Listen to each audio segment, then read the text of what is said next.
Hello, everyone. It's time for Insert Disc 2 with myself and John Bodekar. We had so much interesting things to talk about, we thought we would just film it because that's what we Yeah, do when we have interesting things to talk about. We don't talk just for fun. That's for suckers. You got to film everything. So, Boat, the first thing I want to talk about this week is you did your first, I think, your first ever role playing event that you hosted and ran last that is night. not technically true. You Okay. do not remember this, but I GM'd a game of Champions with you and the Brent. I don't remember This that was either. this is where the only thing you might remember is I cleverly worked in lots of Cyndi Lauper related clues into the game. Do I'm you have not. any Was there recollection of was this there at any all? booze involved in this evening? Because I don't remember any of that. There So was plenty of booze let's involved in okay. that Let evening. me restart my intro here. Bode, I hear you ran your first ever role playing Cthulhu game last night. How did it That's go? right. Man, I'll tell you, we talked briefly last night because I was so ecstatic to share this with you. There's nothing like role playing. It's so much fun. It's so much fun because you don't know what's going to happen. It's unpredictable. People are thinking, they're laughing, they're having a good time. I ran a scenario that came with the what they call the quick start rules. Yeah. Cthulhu is now in its 7th edition, which is that's a lot of editions for a game that's only been out since 1981. Yeah. And so I got I downloaded the rules. They had some pre-gen characters and a scenario, and it was great. It was great. I was a little bit nervous because the guys I were playing with are diehard RPG guys, have been playing since the 70s. They They're look about their picture. They looked like diehard '70s players. They reminded me yeah. of me to a certain Yeah, degree. I'd say they're 5 to 10 years older than you are. They were about 15 when D&D first came out in the Yeah. 70s. Yeah. And so they were there for it all. But anyway, they seem to have a good time, and we're going to make this a regular thing. We're going to take turns, running games. I'm going to play my first ever. I've never actually played Dungeons and Dragons before. Hmm. And all the role playing that we've done, I think we always use the champion system because I know you're a big fan of that Yeah. system. Or Champions of Cthulhu. I think that's all because that's what Brent ran. You know, Mhm. it's funny. I'm looking at Pixels of Dawn. Hilariously wrote first ever sober role playing game, but That's you're definitely not true. too far off because when we used to play Brent's Cthulhu campaign, we would hit the globe regularly, the booze globe, Oh and yeah. Bo played a character who happened to be a drunken idiot. And so Bo was one of these guys. He's a method actor. He had to rack Had up to get into character. he Yeah, would, that's right. and he had this statue of the captain that he would set on the table, and those were fun. And of course, Brick killed us all Yeah. cheaply, I might add, but we had a good time. So that's great. Let me ask you: do you think you could have ran a game like that if you'd been kicking a few back? It's a lot tougher. It would have been more difficult for Yeah, sure because you really got to think on your feet, as you know. yeah, yeah, yeah. It's And funny. Our partner in crime, Good Mad, is also in the house. He was in that game too. We had long suffering with the captain's antics. He got us in trouble many times. I believe that you were an Indian manservant in that game. Something like that. Yeah. I was a big fan of Johnny Quest, Hmm. and Johnny had a native India guy in there. Was Haji, was that his name or something like that? Yeah, And I Haji, always right. thought that guy was cool. I'm Hmm. down with that. So I kind of horked that gimmick. In And Matt fact, was a gangster. I remember, yeah, yeah, yeah, that was the team. the mob guy. That was a fun time. So I'm glad that went off good, and I'm glad you're. It's funny because I told Bo last night. Now you understand why whenever someone talks about role playing games on the computer or on a console, I mean, you could call them that, but they're not really that. I mean, unless you really get into it, I guess.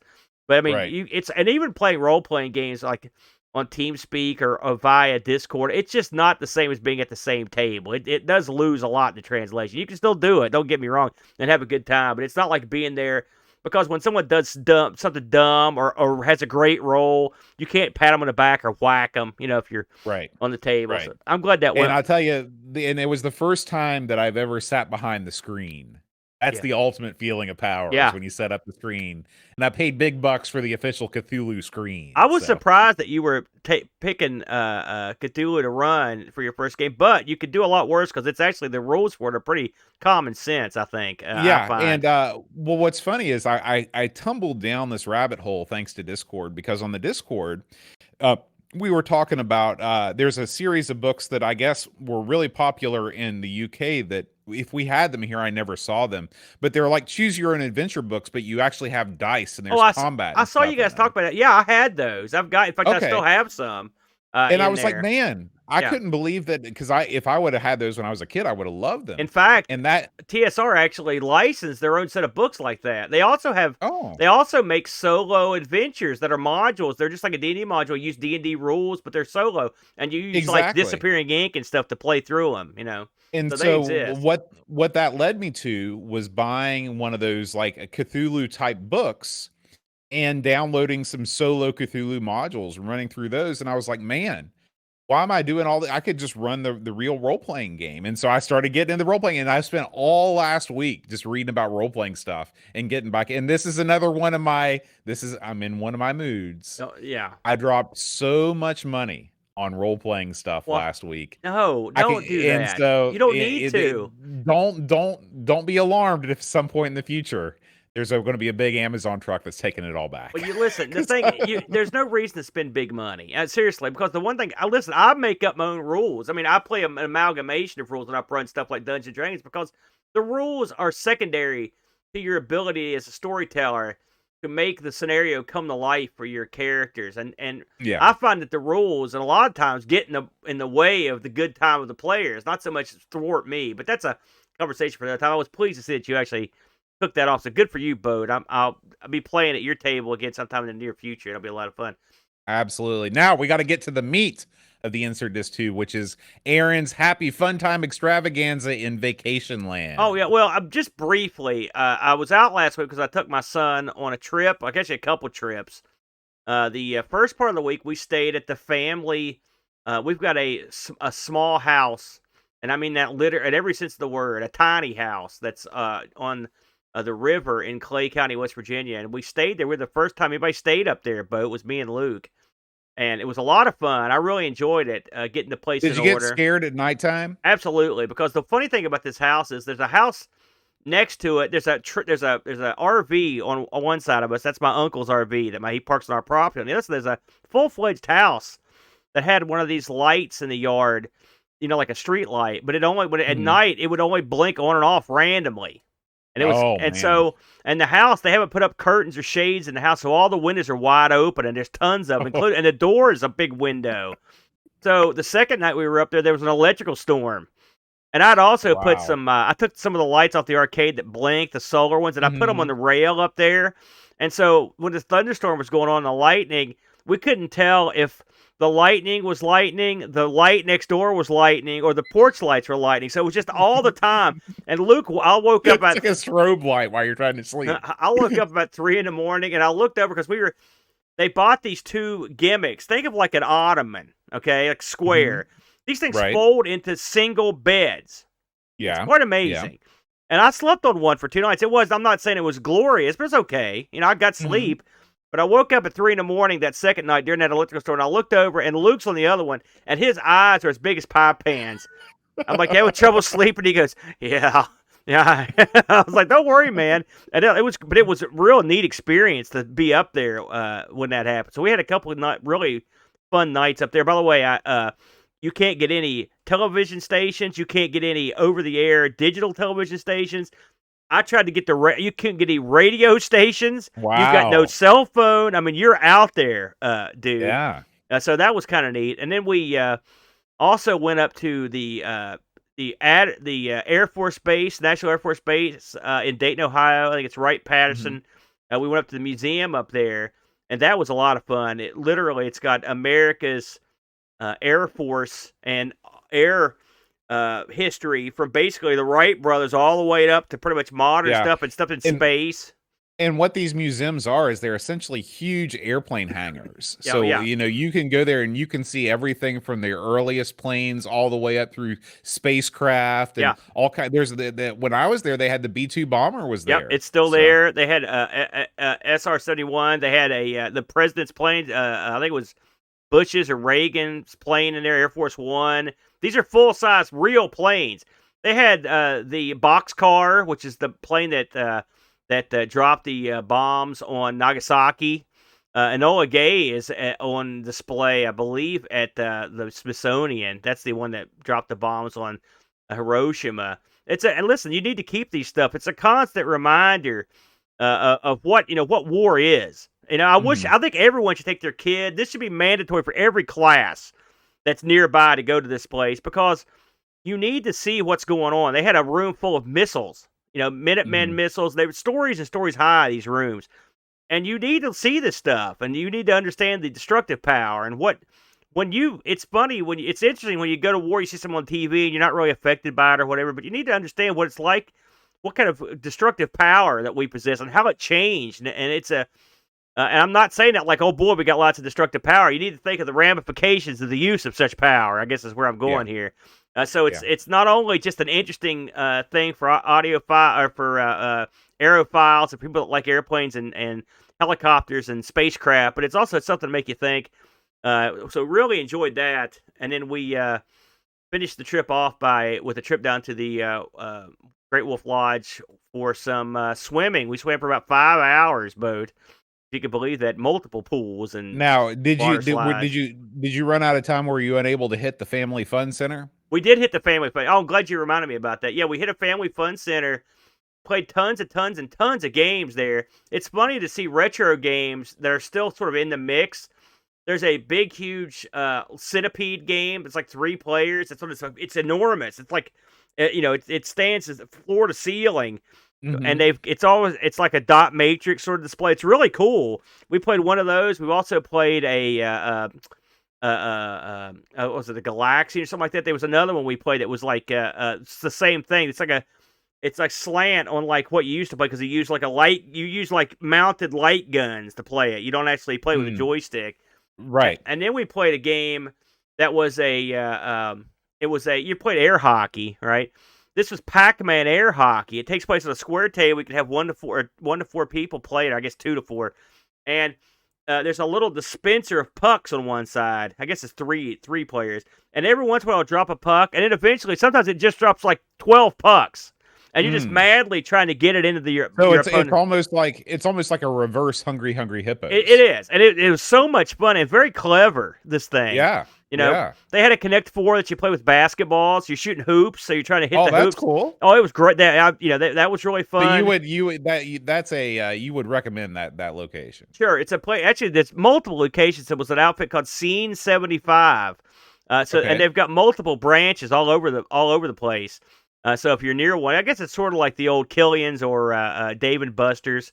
I'm sure Mhm. they have similar sorts of games. And we also had an arcade at the Great Wolf Lodge. So that was a lot of fun. I played a lot of arcade games. Played a lot of miniature golf, which was neat. I had the best virtual reality experience I've ever had at the Scene Really? 75. They had a game there called King Kong where you put on a visor, you get in this Mhm. car, and all you use your hands. You have to keep your hands in the car, and it's a game where you're going to like the jungle, and so flies and stuff are coming at you, and you're having to whack them. It's sort of like the Mhm. old Connect or something used to Right, be. right. The kid hated this. He swore never to ride it Mm. again. He was like, I don't like this. I don't like this. He was freaking out. But it was really cool. So that was fun. It was a good trip, boat. I had a real good time. But I was sad that I had to miss the show. But overall, I just felt like I needed to spend a good quality week with the boy, and it worked. That's a well-deserved break Yeah. for One more sure. one more thing I want to touch on. This is just sort of a conversation. I was talking to. I don't want to out this guy because I don't know if he wants to be talked about. But I'm going to talk about his situation. We've got a guy in Discord. I hadn't talked to him for a while, and he sent me a note, told me he was still alive, and what he had been working on a boat were he had been crafting makeup for the new Lord of the Rings film, not film, the TV show. Mhm. Who's doing that? Is that Amazon or I don't know Yeah, who's doing it? Amazon. And Amazon. he sent me some of the pictures from what he'd been doing. Oh my God, so awesome! But he was really tired and beat down. He said the whole experience had left him sort of burnt out and angry because he had to deal with a bunch of jerks, and the director was sort of a jerk to him, and some people were jerks, and plus the series is set to not be well received, I guess, and I've heard Mhm. not good things about the series in the build up to the release. I don't think it's even out yet, and it Well, got it's lots of people that haven't seen it making a lot of assumptions. well, yeah. I mean, you're right, but I mean, I had heard early on. I heard something early on that made me listen. I'm sure you've read the Cimmerillion, and the book that I've read everything. right. So there you go. And this show is a lot like the new Star Trek. They don't have access to the entire width and breadth of the library of Tolkien. They're limited to what they can do. Okay, so there's a limiting factor there. And believe it or not, the new Star Trek shows are like that in the films. They have to change some things. It's hard to explain. So they were sort of hamstrung there, and I haven't seen it yet. And I will watch at least one episode of it to see how it is. But it got me and my buddy to thinking about how crappy it must be for these guys who work on stuff like special effects or costuming for these films to go through all the intensive labor and crunch to try to get this stuff ready and to ply their craft, especially if they're an artisan. A true artist, because this is something that someone that is good at art would do. It's not like me and you could go glue some hair on a dude and say, "Oh, you're an orc." It's not the way it works. And We could try. it would be easier to shave some hair off a guy, but it would be gutting to go through all that work and then have your finished product come out and everyone hate what it's involved in. It was just the Well, worst thing. Here's the thing. If you live in the age of the internet, you're talking about every movie ever. Yeah, Because there's going to be a certain number of people that whenever your movie comes out are going to say this is the worst movie that's ever been and I hate it. And yeah, so it seems like it's impossible to be in that line of work without having a certain amount of thick skin. Now, that all said, if you are working in an environment in which it's crap because you're being overworked and you're being underpaid and you're not being appreciated by the people that are actually a part of the production, yeah. that's a whole separate thing. And I'm Right. sure that that's happened in the past. I would wager that when these people get finished on a project like that, they're so beat down that they're probably mad at a lot of stuff, because I mean, it's Mhm. such, and I can equate this to game programming. I watch a lot of shows that talk about failed games, right, or games that they weren't Mhm. well received, and inevitably, it's almost never because the people that were working on the games were not talented or were not committed. It's almost entirely because they were under a crunch that was they couldn't get past, or someone couldn't figure out which kind of game they wanted to make, or they got directions from on high. And I'd wonder if TV shows, I would wager they have a very similar issue with the people from the network and people that are paying for the thing, trying to yank them in every sort of direction. It's probably robbed us of a lot of quality material over the years.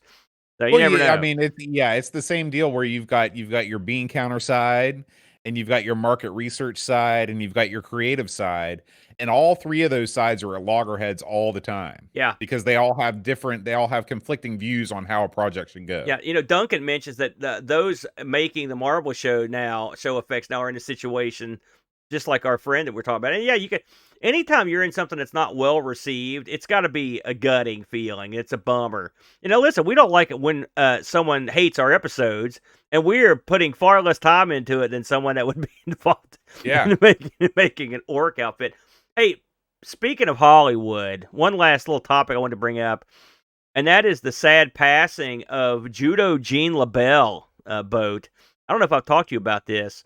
Uh, Judo Gene LaBelle was a big time player for a long time in Hollywood as a stuntman. If you look up Gene LaBelle's credits on Any internet movie, relation to Patty? no, Okay. no, because Patty can't take a bump like this guy.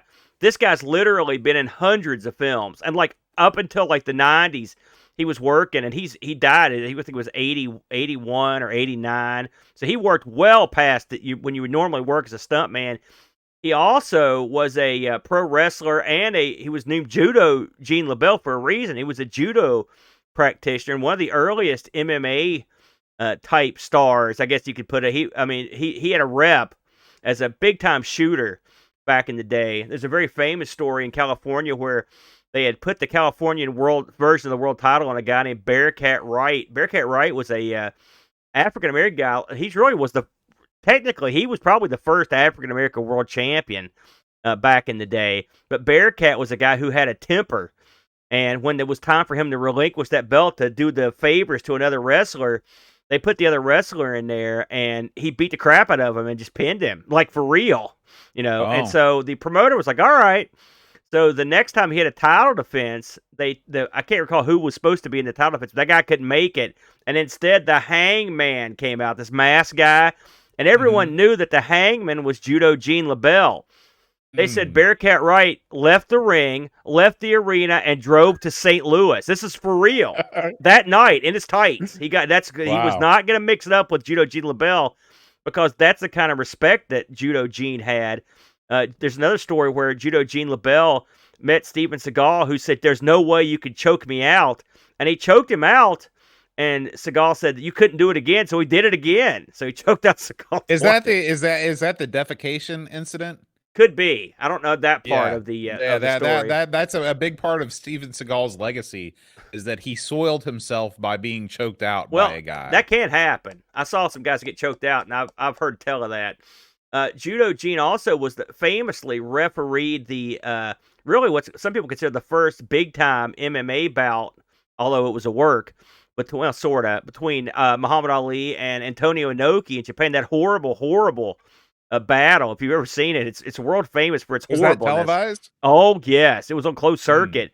This was in the I think it was the late 70s, early 80s, and the gimmick was at the last minute they changed the rules, and so all Inoki did was lay on his back and kick Muhammad Ali in the legs.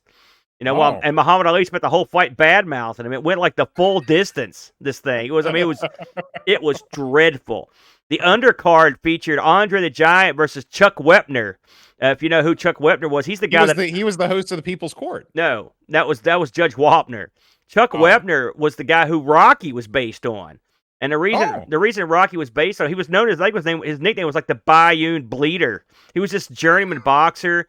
And he actually famously knocked Ali down in a fight, and Ali got up and murdered him. But still, Chuck, and so that's the basis for Rocky movies. But on the undercard, Chuck Wepner fought Andre the Giant, and Andre picked him up and pressed him and threw him into his trainers over the top rope. He couldn't get back in. It was great. But we should watch that some night. Oh yeah, both those matches back to back. Well, I don't know if I want to set through the Inoki Ali fight. And then lastly, in closing on LaBelle, another thing he only gave out a few black belts. One of the black belts he gave out in judo was the Rowdy Roddy Piper. Because he did some wrestling, and so. The funny thing is, LaBelle was a huge player in the California judo community. And so amongst the people he knew very well was Ronda Rousey's mom, who was a big-time judo player. And so he ended up knowing Ronda well. And if you watch her early fights in Strikeforce, you'll see Judo Gene. He'll be at ringside with a stopwatch. And he would hit the buttons, because their fights would go like 40, 50 seconds. He'd hit the button and stop it. And once the fight was over, he'd show the camera, dance around. Anyway, she got the name Rowdy Ronda Rousey from Rowdy Roddy Piper, because they both knew Gene LaBelle, and he introduced them, and he gave her permission to use his nickname. So that's where she got her nickname. That was Judo Gene LaBelle, too. I know this, if you're not into this sort of thing, that's fine. But, dude, if you get a chance, check out Gene LaBelle on IMDb and just look at the films he's been in. He's effectively been in every action movie you've ever heard of for like 50 years. And that's a shoot. It's unbelievable, his credit. So rest in peace, Judo Gene. You were a heck of a man. That's all I got, Boat. All right. We'll see you next time for more random conversation on Insert Disc 2. Adios.